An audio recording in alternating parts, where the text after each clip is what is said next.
La pensión, del escritor irlandés James Joyce, cuento publicado en 1914. La pensión. La señora Mooney, hija de un carnicero, era lo que se dice una mujer resuelta. Para arreglar sus cosas se bastaba y se sobraba sin dar un cuarto al pregonero. Casó con el dependiente principal de su padre y abrió una carnicería cerca de Spring Gardens. Pero no bien hubo muerto su suegro, el señor Mooney empezó a andar en malos pasos. Bebía, metía mano a la caja registradora del dinero y se entrampó hasta los ojos. De nada servía hacerle prometer enmienda. A los pocos días, infaliblemente, quebrantaba el solemne juramento. A fuerza de reñir con su mujer en presencia de los parroquianos y de comprar carne mala, terminó por arruinar el negocio.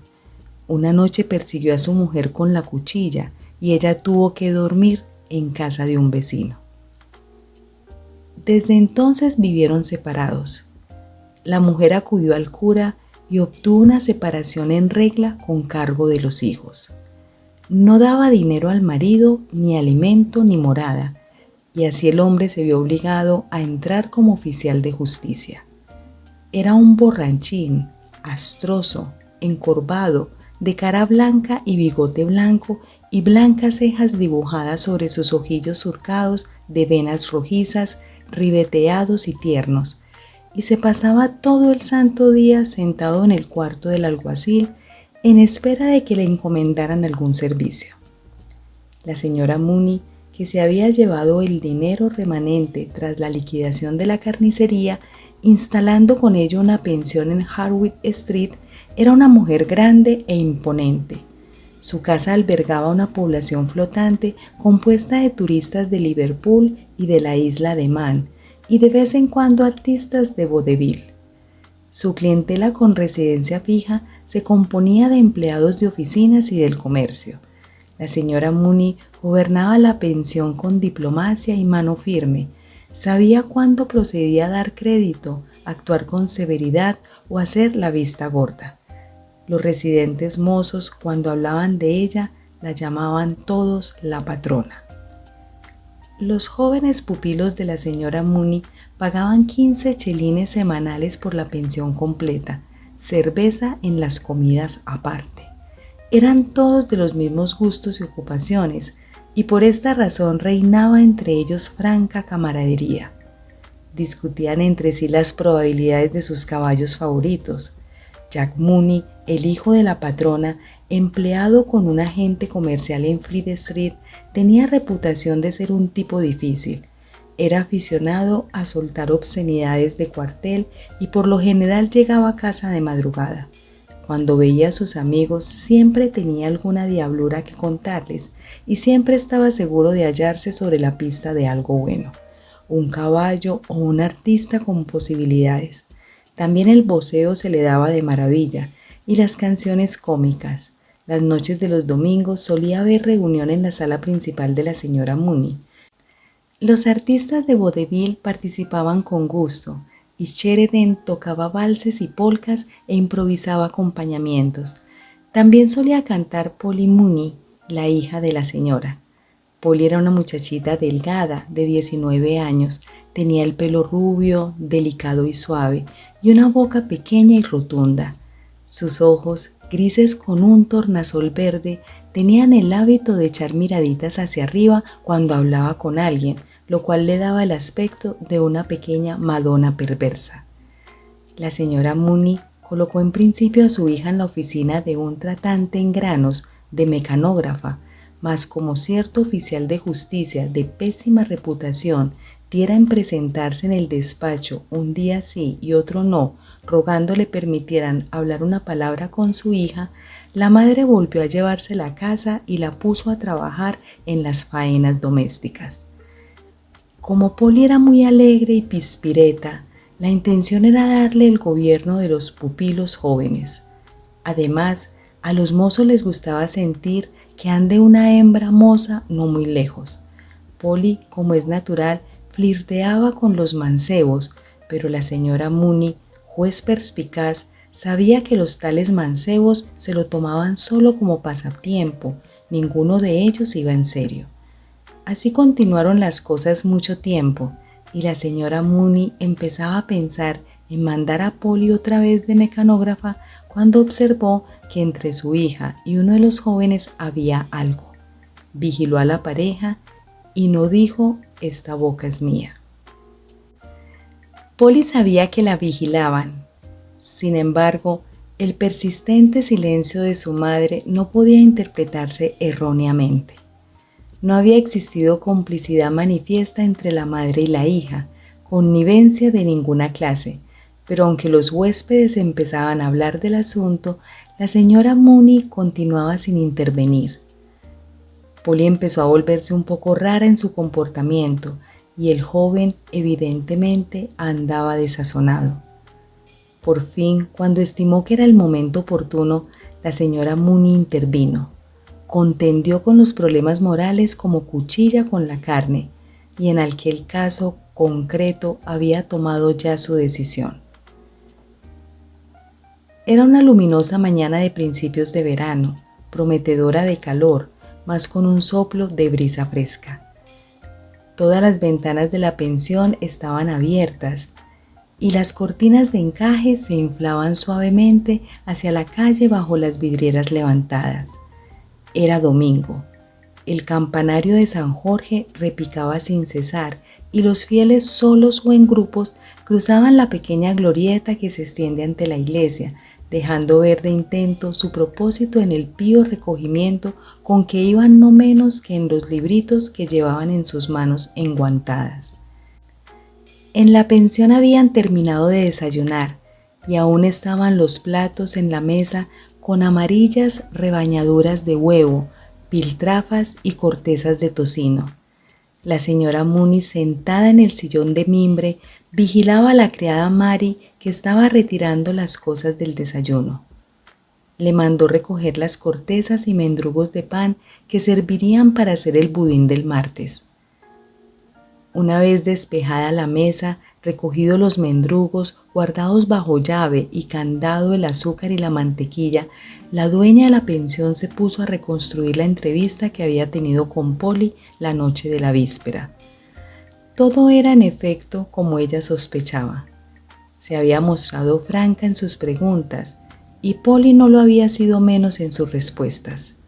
Las dos pasaron su apuro, desde luego. Ella por deseo de no recibir la noticia de una manera demasiado franca y desconsiderada, ni parecer que había hecho la vista gorda, y Polly no solo porque las alusiones de ese género siempre se lo causaban, sino también porque no quería dar pie a la sospecha de que ella, en su sabia inocencia, había adivinado la intención oculta tras la tolerancia de su madre. Cuando advirtió en su ensimismamiento que las campanas de San Jorge habían dejado de tocar, la señora Mooney echó una mirada instintiva al relojito dorado que había sobre la repisa de la chimenea. Pasaban 17 minutos de las 11. Tenía tiempo más que de sobra de solventar el asunto con el señor Doran y plantarse antes de las 12 en la calle Melbourne. Estaba segura de su triunfo. Para empezar, tenía de su parte todo el peso de la opinión social. Era una madre agraviada. Había permitido al seductor vivir bajo su techo, dando por supuesto que era hombre de honor y él había abusado de su hospitalidad. Tenía 34 o 35 años, de modo que no podía alegarse como excusa la irreflexión de la juventud. Tampoco podía ser disculpa la ignorancia, ya que era hombre con sobrado conocimiento del mundo. Sencillamente se había aprovechado de la juventud y la inexperiencia de Polly. Eso era evidente. ¿Qué reparación estaría dispuesto a hacer? He aquí el problema. En tales casos se debe siempre una reparación. Para el varón todo marcha sobre ruedas. Puede largarse tan fresco después de haberse holgado como si no hubiera ocurrido nada, pero la chica tiene que pagar el precio. Algunas madres se avenían a componendas mediante sumas de dinero. Había conocido casos.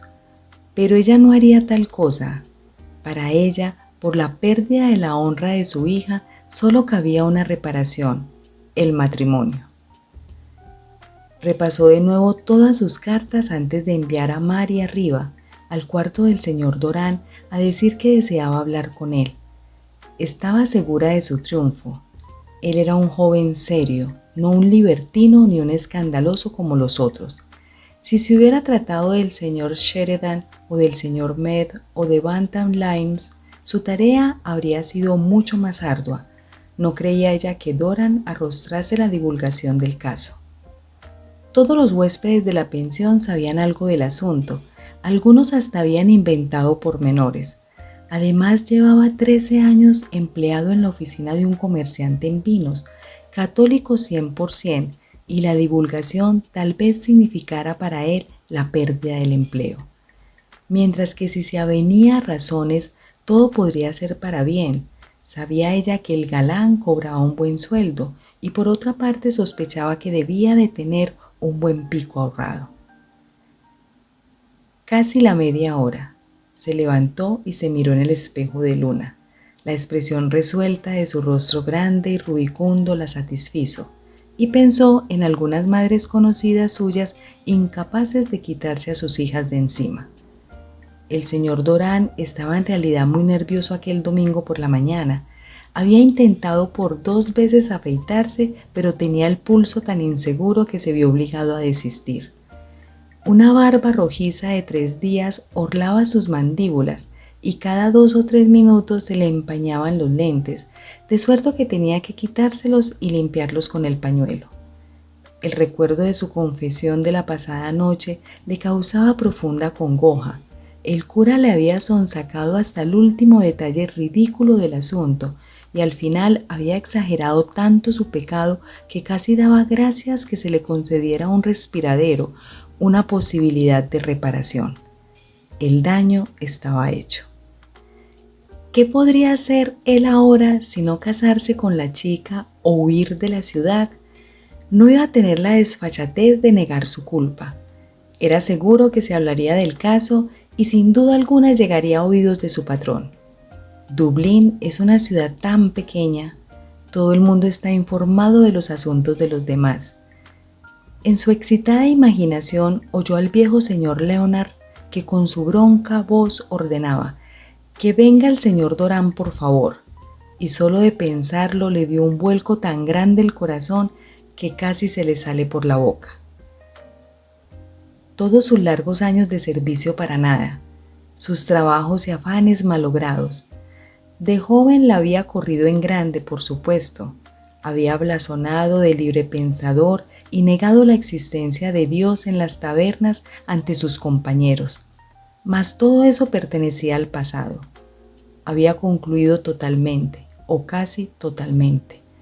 Todavía compraba el Reynolds Newspaper cada semana, pero cumplía con sus deberes religiosos y durante 9/10 partes del año llevaba una vida metódica y ordenada. Tenía dinero suficiente para tomar estado, no se trataba de eso, pero la familia miraría a la chica con menosprecio. Estaba primero la pésima reputación de su padre y por si fuera poco, la pensión de su madre empezaba a adquirir cierta fama. Tenía sus barruntos de que le habían casado. Imaginaba a sus amigos hablando del asunto y riéndose. Ella era un poquillo vulgar. A veces decía haiga y hubieron. Más que importaba la gramática si él la quería. No podía decidir si apreciarla o despreciarla por lo que había hecho. Naturalmente él lo había hecho también. Su instinto le impelía a permanecer libre, a no casarse. Una vez que uno se casa es el fin, le decía. Estaba sentado al borde de la cama, en camisa y pantalones, inerme ante la fatalidad que lo abrumaba, cuando ella dio unos golpecitos en su puerta y entró en la habitación. La muchacha se lo dijo todo, que había confesado los hechos a su madre desde la A hasta la Z y que su madre hablaría con él esa misma mañana.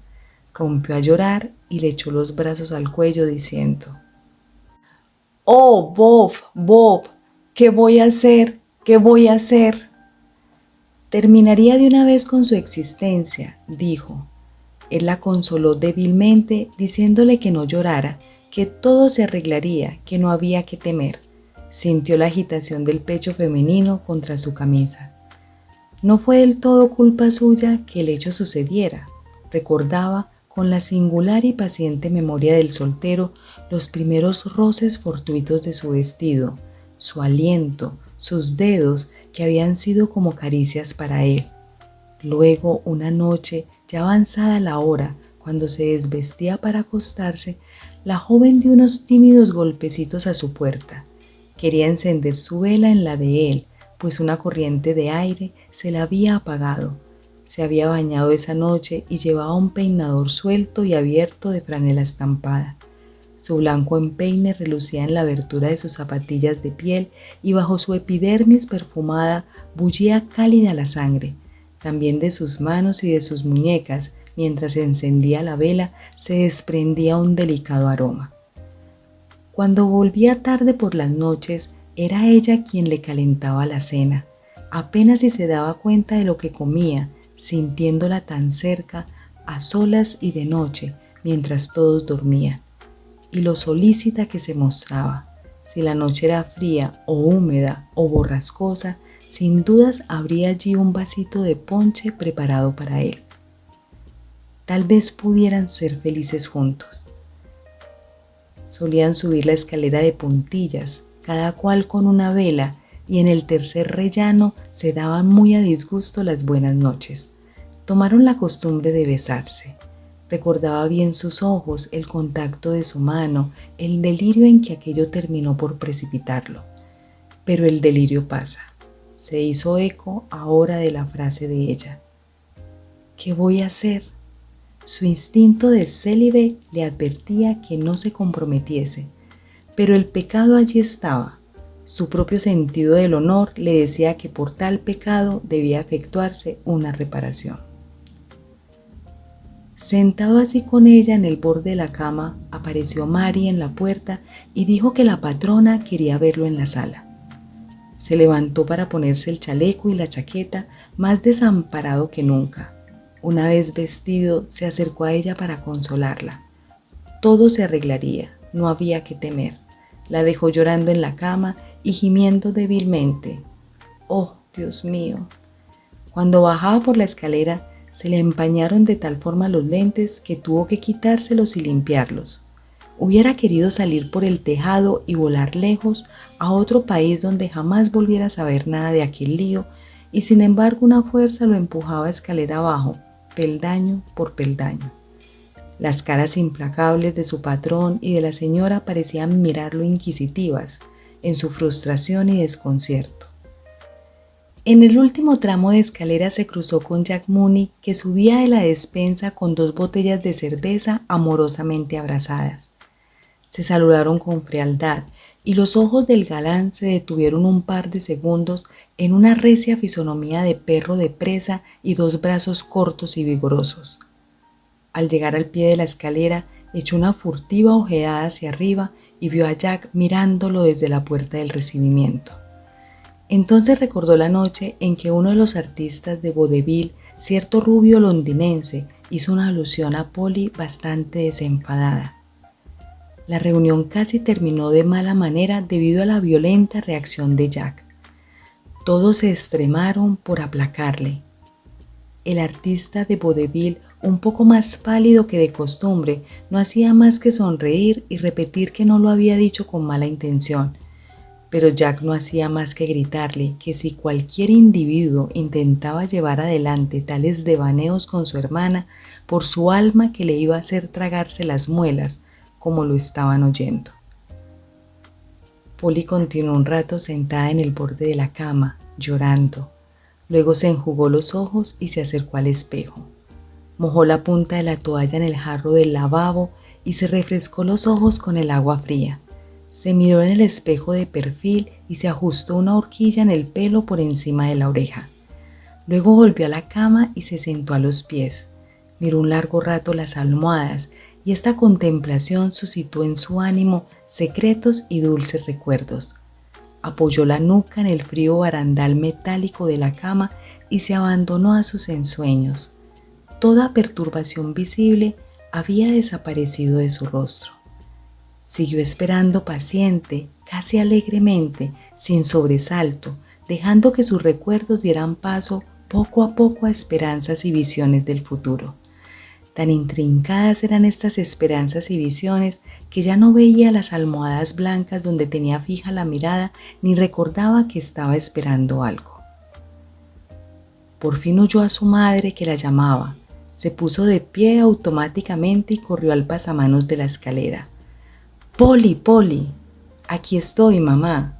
Baja, hija mía. El señor Doran quiere hablar contigo». Entonces recordó lo que estaba esperando. Fin. James Joyce nació en 1882.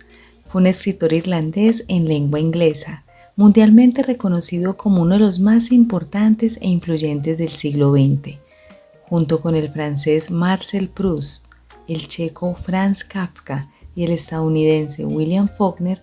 Fue uno de los principales artífices de la profunda renovación de las técnicas narrativas que conduciría a la definitiva superación del realismo decimonónico.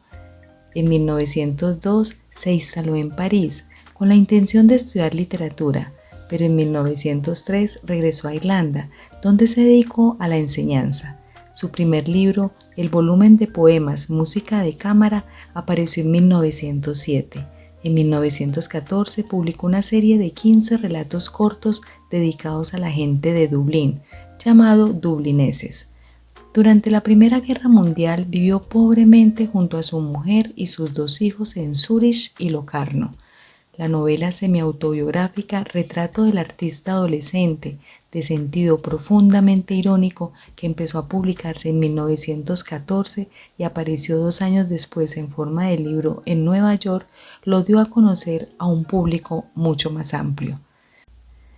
Pero su consagración literaria completa solo le llegó con la publicación de su obra maestra Ulises en 1922, novela experimental en la que intentó que cada uno de sus episodios o aventuras no solo condicionara, sino que también produjera su propia técnica literaria.